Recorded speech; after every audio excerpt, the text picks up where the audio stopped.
Hi అండి. మా ఇంటికైతే చుట్టాలొస్తున్నారు. ఫుడ్ అయితే ఇంట్లో అస్సలు వండలేదనమాట. బయటికెళ్ళి ఏదైనా తీసుకొద్దామనేసి వెళ్తున్నాను. ఎప్పుడు నా చేతి ఫుడ్ తిని వాళ్ళకి కూడా బోర్ కొడుతుంది కదా! అలా అనేసి ఇంకా డిఫరెంట్‌గా ఒక్కొక్క ఐటెమ్స్ అయి తీసుకుందాం అనేసి అయితే ఈ అంకుల్ షాప్‌కైతే వచ్చేసాను. నేను వెళ్ళే రోజనమాట. అంకుల్ అయితే ఊరు వెళ్ళిపోయారు. ఆంటీ ఉన్నారు. ఇంకా మనకి ఏమేమి కావాలో అన్నీ చెప్పేసాను ఒక్కొక్కటిగా. అన్నీ చెప్పిన తర్వాత అన్ని కవర్‌లో పెట్టేసి ఇచ్చేసింది. ఇంటికాడైతే రైస్ తీసుకున్నాను. కానీ కర్రీస్ లేవు కాబట్టి కర్రీస్ మనకి ఏమేమి కావాలో అన్నీ తీసుకున్నాను. అన్నీ ఇంకో నెక్స్ట్ వీడియోలో చూపిస్తాను ఏమేమి తీసుకున్నాను అనేసి.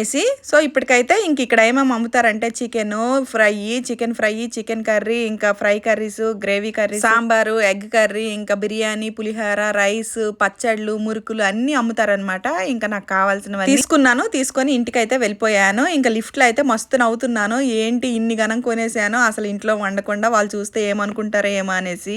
కానీ ఇలా ఒకసారి చేస్తే కొత్తగా ఉంటుంది కదా, బాగుంటుంది కదా అనేసి తీసుకున్నాను. అమౌంట్ అయితే పర్లేదు అనిపించింది. ఏం కొన్నాను, ఎంత అమౌంట్ అనేది నెక్స్ట్ వీడియోలో చెప్తాను. Bye bye.